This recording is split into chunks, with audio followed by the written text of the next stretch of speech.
Hi friends, welcome to my channel. ನಾನಿವತ್ತು ಈ ತಗಟೆ ಸೊಪ್ಪನ್ನು ಬಳಸ್ಕೊಂಡು ಒಂದೊಳ್ಳೆ ಸ್ನ್ಯಾಕ್ಸ್ ರೆಸಿಪಿನ ತೋರಿಸ್ತಾ ಇದ್ದೀನಿ. ನೀವು ಈ ಗಿಡನ ನೋಡೇ ಇರ್ತೀರ. ಮಳೆಗಾಲ ಟೈಮಲ್ಲಿ ಇದು ಎಲ್ಲ ಕಡೆ ಬೆಳೆದಿರುತ್ತೆ. ಇದಕ್ಕೆ ನಾವು ತಗಟೆ ಸೊಪ್ಪು ಅಂತ ಕರಿತೀವಿ. ಇದು ತುಂಬಾ ಒಳ್ಳೆಯದು. ಇದರಲ್ಲಿ ತುಂಬಾ ಹೆಲ್ತ್ ಬೆನಿಫಿಟ್ಸ್ ಇದೆ.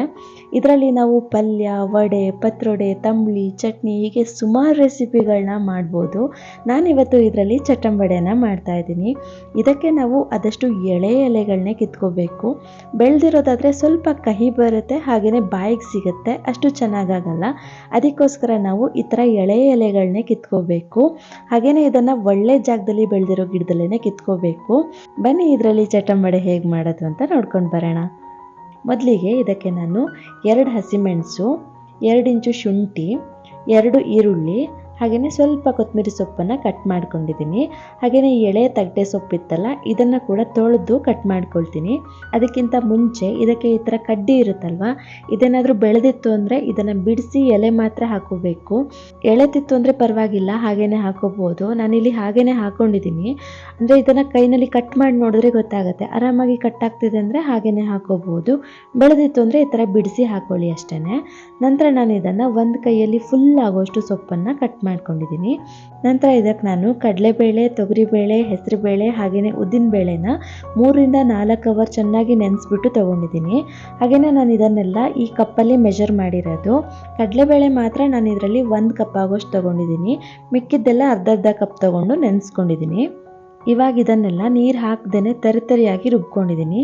ಇದು ತುಂಬ ನೈಸ್ ಆಗಬಾರ್ದು, ಒಂದೊಂದು ಬೇಳೆ ಹಾಗೆಯೇ ಇರಬೇಕು ಇದರಲ್ಲಿ. ಇವಾಗ ಇದಕ್ಕೆ ನಾನಾಗಲೇ ಕಟ್ ಮಾಡ್ಕೊಂಡಿರೋ ಎಲ್ಲನೂ ಒಂದೊಂದೇ ಸೇರಿಸ್ಕೊಳ್ತೀನಿ.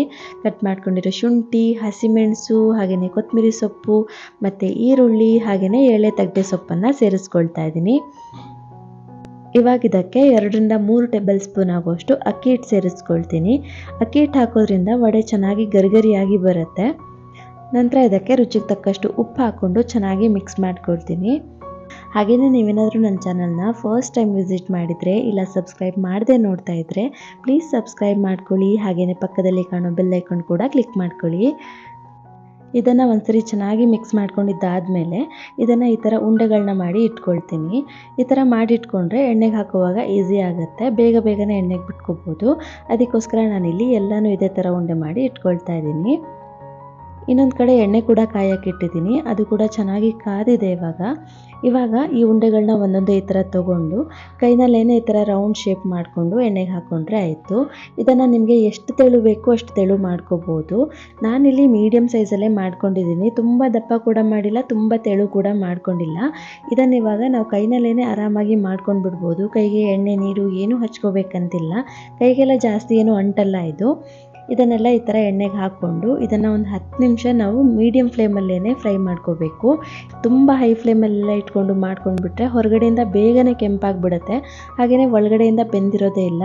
ಅದಕ್ಕೋಸ್ಕರ ನಾವು ಇದನ್ನು ಮೀಡಿಯಮ್ ಫ್ಲೇಮಲ್ಲೇ ಗೋಲ್ಡನ್ ಬ್ರೌನ್ ಬರೋವರೆಗೂ ಇದನ್ನು ಫ್ರೈ ಮಾಡಿಕೊಂಡ್ರೆ ಆಯಿತು. ಇವಾಗ ಇದು ಆಗಿದೆ, ಕ್ರಿಸ್ಪಿ ಆಗಿದೆ. ನೋಡ್ತಿರ್ಬೋದು ಎಷ್ಟು ಚೆನ್ನಾಗಿ ಕಲರ್ ಬಂದಿದೆ ಅಂತ. ಇದು ತುಂಬಾ ಚೆನ್ನಾಗಿರುತ್ತೆ. ನಿಮಗೇನಾದರೂ ಈ ಸೊಪ್ಪು ಸಿಕ್ಕಿದ್ರೆ ಖಂಡಿತ ಒಂದ್ಸರಿ ಟ್ರೈ ಮಾಡಿ ನೋಡಿ. ಇದು ಮಳೆಗಾಲದಲ್ಲಿ ಮಾತ್ರ ಬೆಳೆಯೋದ್ರಿಂದ ಇದನ್ನು ಎಳೆ ಸೊಪ್ಪನ್ನು ಕಿತ್ಕೊಂಡು ಬಂದು ಒಂದ್ಸರಿ ಟ್ರೈ ಮಾಡಿ ನೋಡಿ, ತುಂಬ ಚೆನ್ನಾಗಿರುತ್ತೆ. ಹೊರಗಡೆಯಿಂದ ಕ್ರಿಸ್ಪಿಯಾಗಿ ಒಳಗಡೆಯಿಂದ ಸಾಫ್ಟಾಗಿ ತುಂಬಾ ರುಚಿಯಾಗಿರುತ್ತೆ. ಇದು ಬಿಸಿ ಬಿಸಿ ಟೀ ಜೊತೆಗಂತೂ ಪರ್ಫೆಕ್ಟ್ ಅಂತಾನೆ ಹೇಳ್ಬೋದು. ನೀವು ಕೂಡ ಒಂದ್ಸರಿ ಟ್ರೈ ಮಾಡಿಬಿಟ್ಟು ಹೇಗೆ ಬಂತು ಅಂತ ಕಮೆಂಟ್ ಮಾಡಿ.